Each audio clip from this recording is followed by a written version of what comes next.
Today's lecture is going to be more specific about toddler development. So we're talking the ages of 1-ish. So walking in a couple words up until age 3. We'll look at the development in all domains, physical, cognitive, and then social emotional. I have 2 pre-seed, proceed models that I'll go over, one in the body of it, and then at the very end, I'll talk about a pre-seed, proceed model research study from Japan that's very interesting about nurturing environments. So first in cognitive development, I'm just going to source back to Piaget because the interesting thing about toddlers is they're kind of bridging this age. So we know that they're starting out in sensory motor.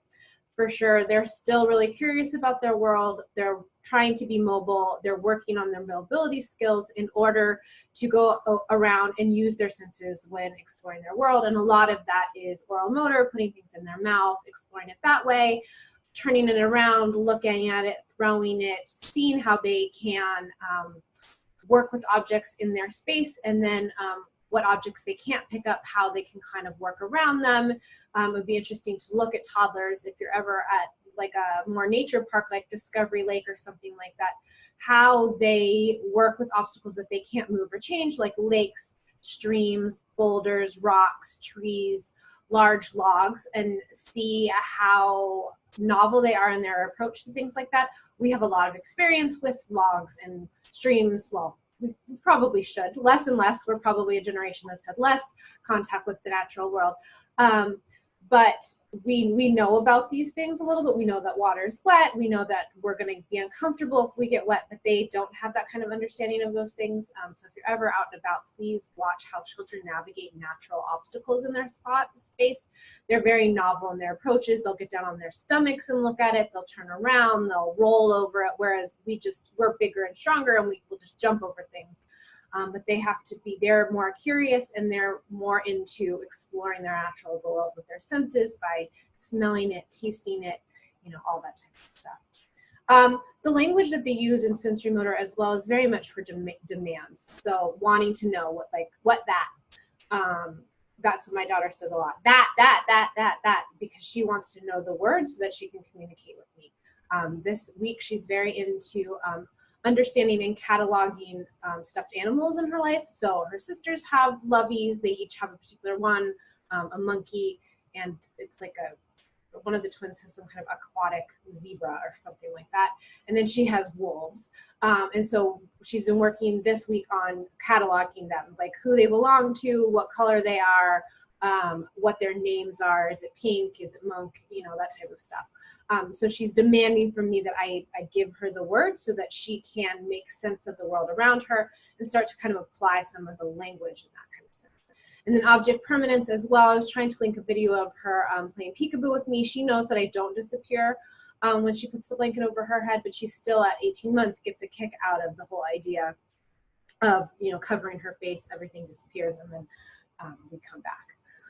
So in the next couple months, as she turns 2, she's going to start being in this pre-operational. And that's really the idea of symbolic thinking and then being able to use your language development a lot more in your imagination as well.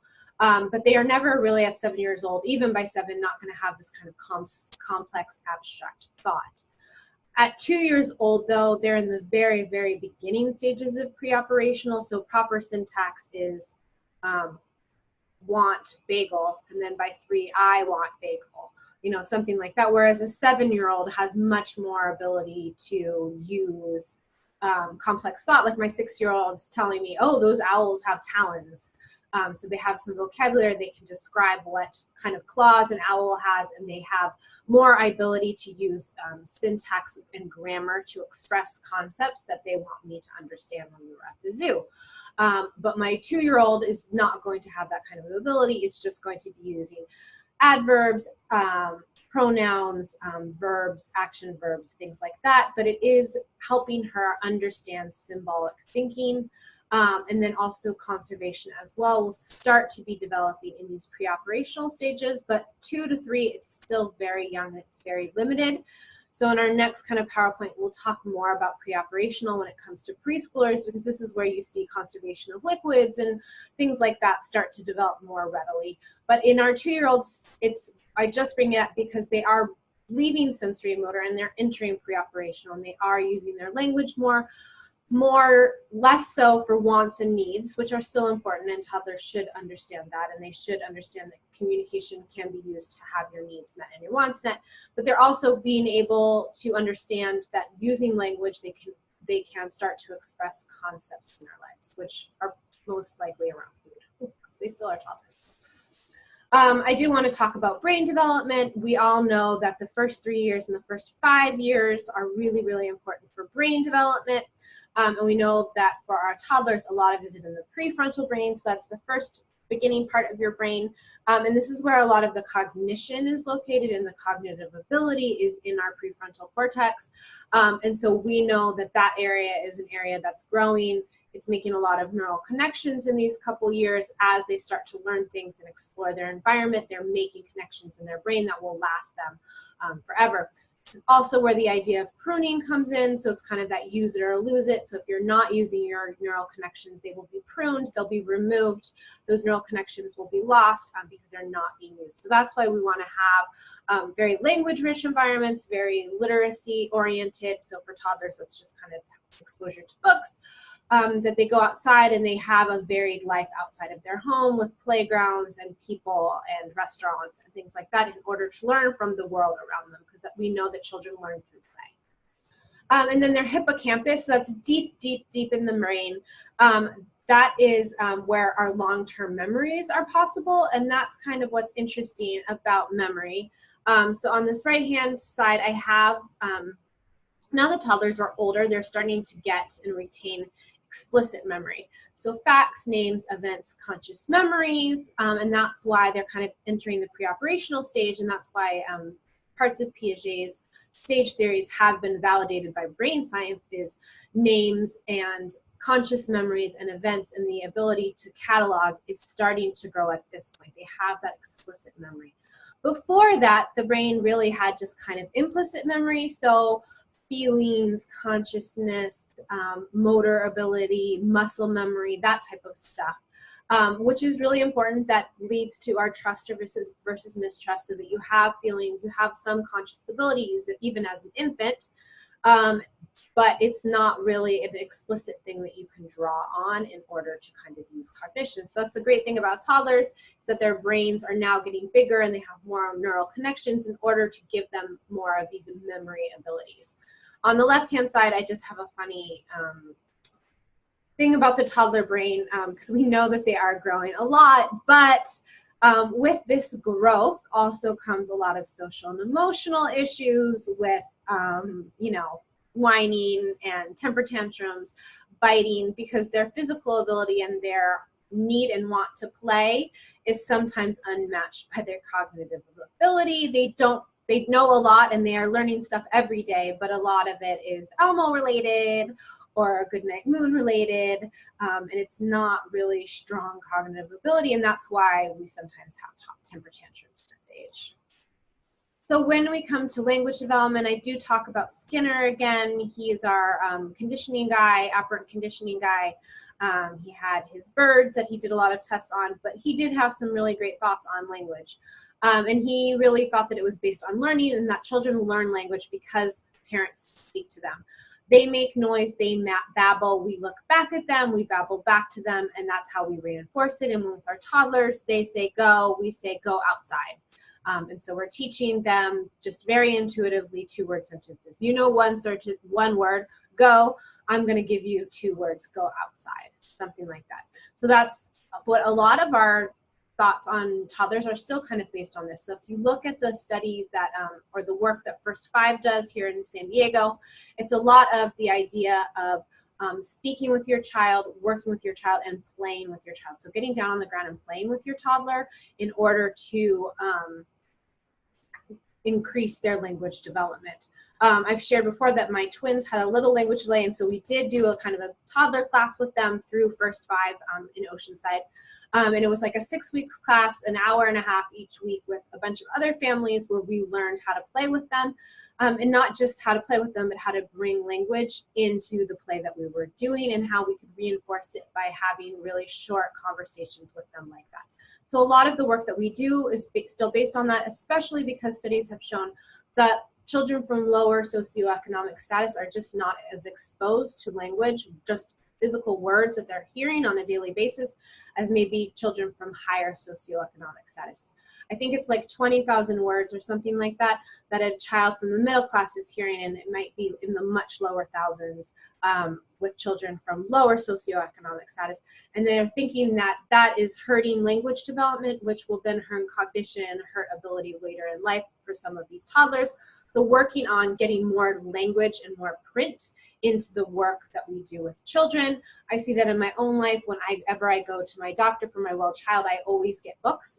I typically get 2 to 3 books from my doctor's office, and I get like a pamphlet on how to talk to them about the book, or it'll be in the book itself, in order to give us ways in order to bring out language development in the home, for even for my 6-year-olds and definitely for my 1.5-year-old, where it's very much focused in the well child visits. There's a lot of other schools of thoughts concerning language acquisition as well. Lev Vygotsky and Piaget have kind of differing positions about language and our use of language in play. And then you can get really, really into it. And for some of you I know who are wanting to become speech and language pathologists, you'll get into Chomsky and kind of nativist schools of thought as well, which I think are really interesting as well. But I kind of leave it in the human development part with the more that we speak with children, the more their language ability will be increased. And then since I'm an early interventionist, I always have kind of that part of my brain firing, which is if they are struggling with it, then we hook them up with social services in order to get speech therapy so that they can bridge those gaps and reach full potential when it comes to language development. There's types of language development. This is just 101, going back to receptive. So that's what you hear and what you understand. And then expressive is the ability to speak and to communicate. So with our receptive, what you hear and what you understand is pointing to body parts. First, head, shoulders, knees, and toes, that type of stuff for our really young ones. And then by 3, being able to do it on a doll or an adult. So a toddler, a 2.5-year-old could point, or a 3-year-old could point at a doll and point to different body parts on the doll, following commands. So going from really visual things where I'm pointing, like go get that book, and I'm pointing at a book, or drink your milk, and I give them a cup of milk. All the way from kind of 2-part commands that won't be visual. So that's what a 3-year-old should be working on. Give daddy your spoon and mommy your cup when we're leaving the dining room table. A 3-year-old should be able to do something like that. They should be able to identify nouns, verbs, action verbs, and not action verbs, and prepositions and things like that. They respond to their own name, and they should respond to no. That doesn't mean that they're going to comply with no, but they should respond to it. They should hear it, and they should look up briefly and understand that you're telling me to stop something, and then they'll make a decision if they're going to comply with it or not. That's why working with safety rules and things like that is really important at this age. Is we want them to understand when they need to listen to us and when they we can get a little bit more lenient and things like that. Then we have expressive language. So that's the ability to speak and to communicate. So speech and language. So between 0 and 3, we're babbling. That's what our infants are doing. La, la, la, la, la, la, la. Ga, ga, ga, ga, ga, making lots of different sounds, the back of the throat, the front of their mouth, with their tongue, just exploring how their mouth works and how their oral motor ability works. By the time they're 3, they should be combining 3 to 4 word sentences. So my 1.5-year-old is doing a lot of that, mine, milk, what's her big word this week? Wolf. And we've taught her to go, ow, like a wolf. So in 1.5 years, she should be saying, I want my wolf, something like that. So all the time, the language is progressing and they're adding to it in order to communicate with other people, specifically in this age about what their wants and needs are. I want a bagel. And then they're getting on to learning more about things and being able to communicate concepts that they might know, or they might even be able to recall past events like went zoo, saw a penguin, something like that. So they have the ability, they should be able to, around 2 years old, be able to have 50 words, spontaneous, totally sporadic, totally spontaneous words, and be able to say them in order to then to start to combine them. So that's what should be happening around 2, so that then they can learn about sentence structure and tenses and things like that. Then when it comes to the ability to communicate, you can have delays with articulation, such as word sound or the ability to produce sounds at all. And this is where you need to have a speech and language pathologist working with you, because all of our sounds are not going to be there until age 7. So we're in a constant state of progressing and being able to use our language until about age 7, when they should have most of their speech sounds and speech ability. They're still adding vocabulary. I'm still adding vocabulary. I learn new words every week. But they should have all of their sounds by 7. So if somebody's still struggling with that, or stuttering, or anything like that, it's really imperative that we get them to a speech and language pathologist who can help with that type of stuff. So segueing off language into literacy, they're somewhat interrelated in that the more we read to children and expose them to words, the better their language ability is going to be. But I love this quote by Skinner as well. We shouldn't teach great books, we should teach a love of reading. Knowing the contents of a few works of literature is a trivial achievement. Being inclined to go on reading is a great achievement. So that's really, I think we want to instill a love of reading very early on. So by reading daily, and my daughters, when they've gone to kindergarten, their only homework is that we read with them 28 minutes a day. So I take them to the library and we pick out all types of ridiculous books that they like. And that was the best piece of advice I ever got as a parent, or one of them was to let children pick out their own books. And if they're silly and stupid to us, it doesn't really matter. It's what they want to learn about, and that's how we instill that love of learning. So like my older nieces and nephews who are tweens and teens, they just pick the most ridiculous sci-fi, underpant, journey, ghost, vampire stuff, and we're all just kind of rolling our eyes. And then when they talk to us, like, yeah, that sounds, oh, I want to read the book, yeah. Where it just sounds ridiculous to any adult, but it's something that they want to read. And I even see that with my 1.5-year-old right now. I read Hippos Go Berserk at least 15 times a day to her. She just throws it at me and says, read. And I do as much as I can. I change the words to keep it fresh for myself. But really, we're looking at board books with large pictures. I'm pointing out the pictures. I'm making sounds. I'm being fun. I'm being silly, so that they start to like it. Pop-up books are great at this age. Pack the Bunny, interactive books, anything to entice a mobile or distracted toddler into looking at the page. And that's why we like it, is it's introducing vocabulary, it's reinforcing the vocabulary through repetition, and it's modeling how books work. So I'm turning the pages, I'm reading left to right. So they're being exposed to the idea of print, and print has meaning. So print is how we read, how a book works, how it works left to right, and then other cultures not left to right. But that is what we're teaching them by being fun and pop up and making up words and making all kinds of sounds and stuff like that. When I work with children with special needs, sometimes I have the parents at the end. I always typically end with a book. But sometimes I'll have the parents read to the child, and I'll observe, because a big part of my job is parent coaching, and a lot of times they're really monotonous. They're like, and then the cow went boo.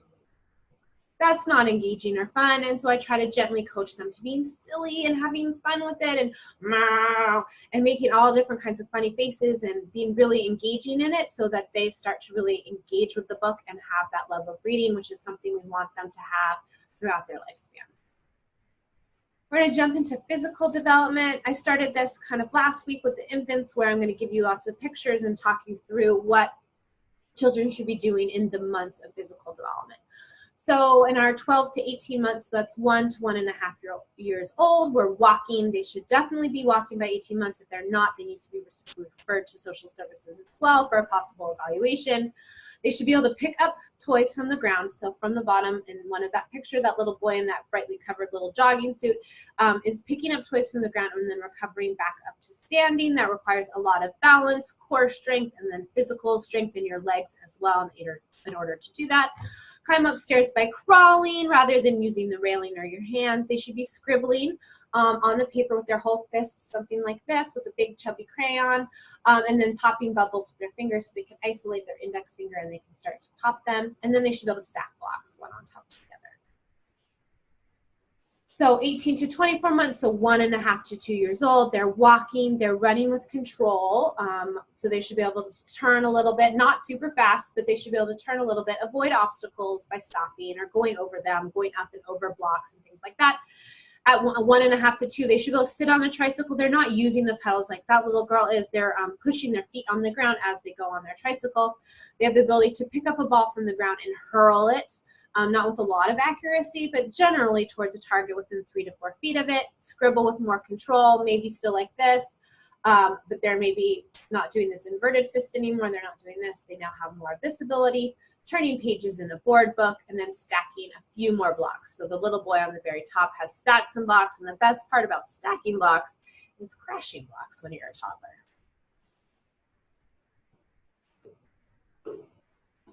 And then 24 to 36 months, running, jumping with both feet off the ground by 3 years old, pushing the pedals on a tricycle for 5 to 10 feet, going up and down the stairs independently. So you're alternating your feet, but you might be still holding onto the railing, threading beads. So taking beads, that little boy who's so proud of himself on the very top is threading large beads. And then by the time you're 3, you should be able to thread very small beads or Cheerios. Stacking large towers of blocks, pasting and beginning to cut, so kind of snipping around the edges of a paper and then maybe doing a rough cut through paper by 3 years old. You should be able to feed themselves, and they should be able to wash their hands and brush their teeth partially, and then start toilet training and hopefully be finished by 3 for everybody's sake. So that's a lot of physical development that has happened in such a short kind of 1.5 to 2 years old, going from just walking to running, into jumping, being able to pace, so having some real, or cut, having some really more sophisticated fine motor skills. So that's a lot that they have been able to do in just 2.5 years. As they are working on these physical development, though, we also need to work on safety skills. And that's why I like this pre-seed, proceed model. It's called an application to planning and child pedestrian injury prevention program. So as toddlers are getting out more in the world, they are needing to be protected still by their parents or guardians or educational programs. And this is specifically for child pedestrians. I pick my daughters up and we walk home from school every day, and so do a lot of people in my Oceanside community. And it's something that, like in Cardiff, where maybe it's a much higher I grew up there, so my parents still live there. They have an old house there. And so they are trying to encourage people to walk. So they don't need to walk. They can get there in their Range Rovers. Not that I'm bitter about where I grew up anymore, but they are trying to encourage people to use their physical bodies in order to walk to and from school and bike and stuff like that. As children are learning these skills in toddlerhood, we also need to help them remain safe. So I like this pre-seed, proceed model. So really what they're looking for was planning a trial intervention program to reduce injury to child pedestrians, and then also to look at what's the process of planning a fairly complex program, especially in somewhere like Perth. So this is from Australia, which is quite a large metropolitan area, and they were looking at 3 different areas in a large urban environment. So how can we protect children? So then they kind of looked at incorporating evaluations, epidemiological, psychosocial, environmental, educational, and demographic information. I like that as well. We haven't really talked specifically about demographic information and looking at that type of stuff. And I think with pedestrian information, it would be really interesting about where people live, who walks to school, who doesn't walk to school, how do people go around in an environment, who uses the bus, who doesn't, busy streets, non-busy streets, streets that have stop signs, streets that have stoplights, things like that. So looking at the physical environment and the demographical information that you can get and comparing the two is really interesting in this model. And then what it was used to identify relevant behavioral and environmental factors associated with child pedestrian injuries. And we know that one of the largest cause of death from toddlers until I think it's age 7 or 9 is injuries and accidents. A lot of them are, and most of them are from car accidents, either as passengers or hit as pedestrians. So this is a really big issue that affects our toddlers in our early childhood into middle childhood. So what are behavioral and environmental factors that we can look at that can create a program that would be good for pedestrian safety? And then the process was to plan the child pedestrian injury prevention program. It's quite a mouthful. To look at assessment, to look at the relevant information and factors in order to gather it, organize it, and prioritize it. And that's why pre-seed is used a lot, is it's a really good framework in order to gather, organize, and prioritize information, because you're getting a lot of evidence. You're getting a tremendous amount of evidence, and the pre-seed, proceed model can help you organize it and give you a framework for that. The conclusion was that the pre-seed proceed model enhanced the development of a child injury prevention program. In particular, the process facilitated the identification of appropriate objectives, which in turn facilitated the development of interventions and evaluation methods. It's not very specific, but I like this because it kind of explains the whole pre-seed proceed model as a whole again. So what we're looking for is identification of outcomes and factors that in turn are going to affect the development of interventions and evaluation methods, which is kind of the proceed part, which is something that you'll learn in your subsequent 303 and 304 class. Once again, this is really just about the pre-seed part. We need to know about the whole part generally, but we're really looking more specifically at the pre-seed. So we're wanting to keep children safe, and that's because we need to encourage their physical development, and we need to do that by play, by walking, by moving. For young toddlers, so 1, 1.5, just learning everything, things are padded or safe or have pillows on top of them. But we also give them uneven surfaces, so sand, grass, gravel, wood chips, foam, that type of stuff, in order to work on their balance, so that they can kind of navigate how things change underneath them and work with their whole body to stay upright while they're doing that. And then stairs and slides, jungle gyms, things like that. So parks and playgrounds as much as possible. It's an exploration of your environment with your parents. And then it's also really important that we allow children to try to navigate some relationships on their own as well. And part of why I brought the pre-seed proceed model up was learning safety rules for our toddlers. So there's a lot of pedestrian programs that we can do as a whole, but there are a lot of things that each particular parent needs to do as well. So safety rules, holding hands in the street, holding hands in the parking lot. When I say no, what does that mean? Staying in your stroller, not trying to jump out, pressing the buttons at stoplights, and waiting until you see the little man. All of these things that you're talking through your toddler with as they get older. And then a lot of times for parents, playing on the ground with them and just engaging with them in routines. So, you know, giving children, even a 2-year-old, you can give them the muffin mix and they can try to stir it in the classroom. In the classroom and then at home as well. They can help you fold things. They can put their own underwear in a drawer. So that's ways that we can engage them and give them the words like chonies or cooking or spoon, stir, that type of stuff. As you're playing with them, you can also kind of get the things that parents need to do done just with the toddler and a lot more time and patience. And then iPad and TV should be limited for the first year, absolutely, and then limited as well until age 3. This is something where we need more research and we need to understand how we can communicate with parents what screen time is and how does it affect development. That's actually something we're still learning. I'm going to talk about this more, but if you were interested in this for a possible policy paper, there is a great study at Harvard. It's called the Center for Media Studies, and they have fantastic resources for people who are trying to negotiate screen time with themselves and for children. It's something I use a lot in work when people ask me. That's probably my second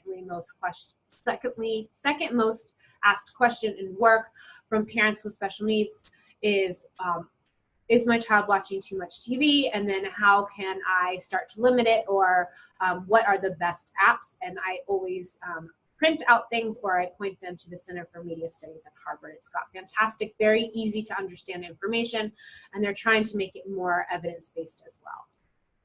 Social and emotional development, we're going to jump into that. So the major theorists, we're going to talk about Erikson. So we're really still in kind of the trust versus mistrust, moving into autonomy versus shame and doubt. So trust versus mistrust is still really important. I fall down, you give my boo-boo a kiss. I want to read you a book, you pick it up and you read it to me. I'm hungry and you give me Cheerios. All of those things a toddler is still working for. They need to know that their basic needs are going to be met so they can develop trusting, loving relationships with the caregivers around them. We're also working into autonomy versus shame and doubt. And this is where a lot of the toddler butting heads with their parents comes from. If they are not allowed to have some autonomy over their lives, then that's where a lot of their temper tantrums can come from. So I'm notorious for when my kids are toddlers, do you want to go to bed now or do you want to go to bed in 5 minutes? And they're always going to pick 5 minutes. And when they're really young, they think that that was like a legitimate choice, and 5 minutes is a really long time, and they just tricked mommy. Or letting them choose the most ridiculous tutus over leggings with the hat and 15 necklaces and mismatched shoes, because I don't care what my kids look like as long as they are semi dressed for the weather, and who cares, in Southern California we have very little weather changes. That is where they can have a lot of autonomy, is you can dress however you want. Some people might not feel that way. They want their children to look a specific way, and that's fine, but they can give them autonomy in another way over what they eat or the quantity that they eat. Or they can let them get into their own car seat and try to buckle themselves up, but they have some control over their environment. And it's a kind of fake control. We can't give them real control. They're toddlers. They're still learning. They have limited words. They're still learning how to move their bodies in space. But we need to give them the idea, and mostly we do this through choices. So you can choose the red shirt or the white shirt. You can choose to go to sleep in 5 minutes or right now. You can choose to have a cucumber or a carrot, that type of stuff. So we're facilitating the choices, but they do have some choices. So that's really important for our toddlers, and that really kind of goes with what Erikson said about having autonomy. If they don't have this kind of thing, then they have feelings of shame and doubt, and that can be expressed in some temper tantrums. I also like the idea of Brothenbrenner, and then Bowlby and Ainsworth as well was kind of attachment, and that has to go with our secure attachments. And then with children being able to separate from their parents and seeking comfort and returning to their parents, because toddlers might be entering into childcare or daycare at this age. And so having secure attachment will allow them to separate from their parents and then be happy when they come back and still get comfort from them throughout the day, even though they're not specifically together. I do want to talk about Uri Brothenbrenner, who was our Russian. He died in the early 2000s. I think it was 2005. So his work is still fairly new in the canon of child development. But his ecological systems theory or ecological theory, whatever you want to call it, environmental theory, explains how a child affects their environment and the environment affects the child. So we work on our environment, the environment works on us. We have all of these microsystems, mesosystems, exosystems, and macrosystems, and that kind of makes the culture that we grow up in. So how these groups and organizations interact with the child and have an effect on the child growing up, and then nurturing these relationships and places in order to help the child grow. And I bring this up because this is going to have to do a little bit with the pre-seed, proceed case model that we'll go through today, talking about who the child is, how their family supports them, and then how the system around them can support the family in nurturing the child. So that's why I bring up Brothenbrenner, is because we're kind of looking at it from a very small point, like a family is nurturing a child. And then I like this pre-seed, proceed case model because it also looks at the etiology and the family and the culture that's supporting the family and nurturing the child. But I do want to talk about social and emotional development. So they explore actively. They kind of have this base camp idea. So we're the base camp. We are at the foot of the Himalayas. The child is trying to summit the Himalayas or Mount Everest. So they're exploring actively. They're pushing themselves to do things. They're talking with other children, but they might need to come back to us as their base camp, as their place of nurturing and child support. They are going to assert themselves with their needs, wants, and desires. That's why this age can be a little bit difficult. They have just a few words. So yesterday I got screamed at, need milk, need milk, need milk. She's got more than 50 words, so she started to combine them at 1.5. And she really wanted some milk after having some goldfish crackers with my parents. And so she was asserting herself in the only way she knew how, which was to scream louder and louder until she got milk. They're not rational, and their choices need to be limited. And that's what I was talking about. We're giving them 2 choices that they can have the false sense of having a choice, but they don't really have that choice because they're not rational. They're 2 years old. They don't have the ability to think abstractly, think symbolic really at this point. And when they don't have choices, that can sometimes cause that clash between parents and child. 1.5 to 3 years old, we really want them to be playing next to each other. It's the idea of parallel play. So you have 2 children in a classroom environment or at a park playing sand together next to each other, each sifting sand or each putting Legos together. They're playing next to each other. They might look at each other, but there's not a lot of interactive play going on at 2 years old. They might start to, as they get to 2.5, 3, use gestures, which could include hitting or biting, pointing, some simple words, or grabbing of toys. Those are all really typical developments. It's not things that we want to see. We don't like hitting, we don't like biting, but we need to redirect them away from those kind of aggressive behaviors into pointing or simple words by giving them. So if your child got hit by somebody else on the playground, then you could be like, oh, ow, that hurts her. Did you want to use her ball? Something like that, in order to kind of facilitate a communication that they might not be able to do yet. And then engaging in simple pretend play, so putting on a hat when they're really little, or my daughter has an old iPhone of mine, and and then she texts and stuff like that. It's a reminder for me to get off my phone. But then as she gets older, we have a little kitchen, and I remember as my daughters were turning 3 years old, they would put like a fake onion in a pot and shake it around and stir it and then give me a little bite, that type of stuff. So simple pretend play, which is really great cognitive skill, and it's a great social emotional skill. Being able to play act the things that you see around you, from people texting to cooking, to giving them a box and pretending they're driving, that type of stuff. And then it's also really normal that they're anxious when they're dropped off or they're separated. When we have secure attachment, leaving mommy or daddy can be difficult. Letting them know that mommy and daddy always come back is really important, and not sneaking out as well. So telling them, I'm going to leave, but I'm going to come back, so that they can start to process these feelings of separation, and start to understand that the parents do come back, and it's just for a little bit of time that they are separated.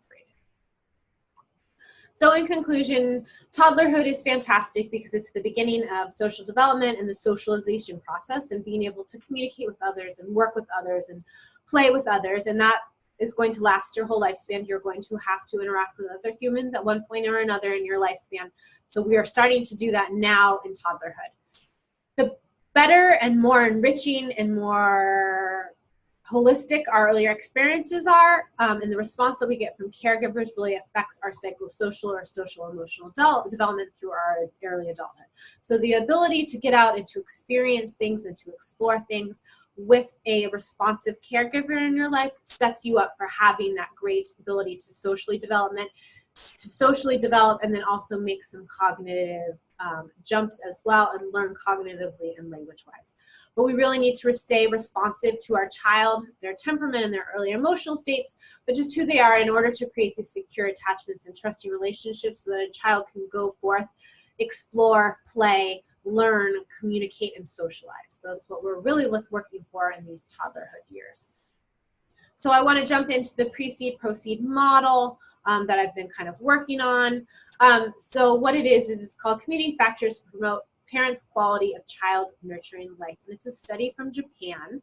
And so I will link to it and you guys can read it. And I think it's a fantastic study. It's a little bit difficult to read. It took me quite a few goes in order to understand it. I think it's the translation from Japanese, and then also the ideas of Japanese culture being a little bit different from us. And then their kind of health systems and policies and services that they have, and the systems that they have for that seem to be different than what we have in America with Health and Human Services and the county and things like that. It seems a little bit different.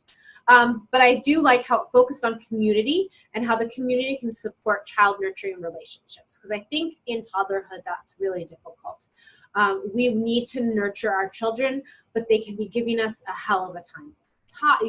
Temper tantrums, biting, yelling, screaming. It can be a rough time, and that's why toddlers are notorious for, toddlers, people all kind of know. So how can a community support people as they're nurturing their own children? And then I also liked in this paper how they talked about how these ideas have been changing in Japanese society. So in generational changes, because that's very similar to what we've had. We've had generational changes in how we raise and rear children. And then urban versus rural areas as well. How different is how we raise our children in a very rural area, different than how we would in a very large area. And I think there are some parallels between Japan and here as well. They have huge metropolitan areas like Tokyo, and we have like LA or San Diego, and then we have really rural areas like Ramona or Valley Center or the desert communities as well, which are quite rural. They were looking at the idea of increasing social cohesiveness to support raising children, and that's why I brought this in our toddler area, is how can our society support us in raising children?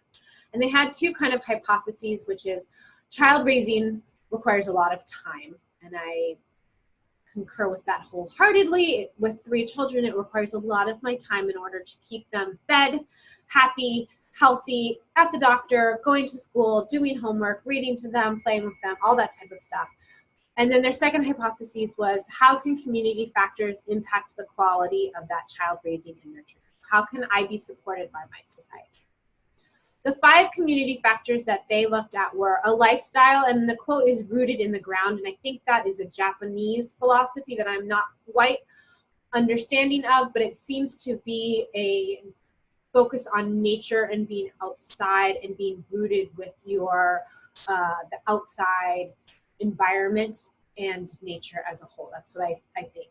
And then the balance of housekeeping and work, and egalitarian relationships, who does what, keeping the household running with food on the table, and clean clothes to wear the next day. And then also balancing that with our actual jobs that we get paid for that we do. And then having a community network, so people that support you and you support them. Amenity, so kind of the idea of congeniality and kind of amenable people, polite people, and then regeneration of life, which I was a little bit confused with as well. And I think this kind of has to do with the life cycle and also being rooted in the ground and rooted in the place where you grow. My face is covering it, but the pre-seed proceed model phases that they were looking at were kind of one, the outcome was this idea of child nurturing characteristics. So looking at the things that people need in order to nurture their child. The second one was for health, and that was an administration of a depression scale. So noticing if people were suffering from postpartum depression, like I talked about, or just general life situational depression, or longer term mental health depression issues as well. So administering that as far as health. And then their environmental and community factors were identified as well. And then when we were looking at phase 3, I thought this was a great example was it's our educational and ecological assessment, and that's where the predisposing, reinforcing, enabling factors come in. And they actually came up with 15 predisposing, 15 reinforcing, and 15 enabling factors were identified. And that's why I like this study and this screenshot that I've taken. So their predisposing factors, their reinforcing factors, and their enabling factors are on the left-hand side. So predisposing, some of them were a knowledge of how to raise a healthy child, cooperating, concern about the community, approachability of the nursery school. So do you feel welcome dropping your children off at a nursery school? Reinforcing factors, family support, friends, extroversion of the child, child care is helping you, supporting you, your neighbors are involved. And then the enabling factors were a relationship with the family, having a place where a child can play safely, good relationship with the neighborhood, that type of stuff. And then the behavior and lifestyle. So phase 2 was contact with child and cooperation of family, association with the neighbors, relationship with the nursery school, environmental and community factors, were a lifestyle that's rooted in the ground, which I think is that focus on nature and being outside and having that connection with the outside world. Then the balance of housekeeping and work, all of those types that I talked about, those were those 5 factors. Those were the environmental factors, which are affected by the health. So that was the depression scale, and then how the child is growing. So going to a child visits that they have in Japan and making sure that the child is physically growing. And then the QUL was the outcome that they were looking for. So enjoying your child, enjoying your life, and the balance that you have. So this is just a screenshot that I took from the research paper, and that will be linked on Cougar Courses so that you can read through it. Like I said, it's a little bit of a difficult read, I think, because of the differences between our society and some of the social services that we have versus what Japan has, and then the translation of some of the things as well is a little bit different. So as you're reading it, just be really patient with yourself that you're not most likely not going to understand it on the first one. It took me a couple reads. I can't just jump into research paper and policy papers and read them like no big deal. I'm fairly rooted in pragmatic work that I can easily pass on to students and to the families that I work with. I like to read this type of stuff, but it's not something that I can just jump into, and I know some of you were saying that as well. So as you're reading through it, just kind of understand that it might be a little bit difficult. This won't be what our policy paper, what our reflection paper is on, but this is just an additional reading to help you understand how the pre-seed proceed model can be used with young children and how society can support them. And that is it for this week. This was our lecture. Go ahead and work on the rest of the class, and I'll see you in the discussion boards.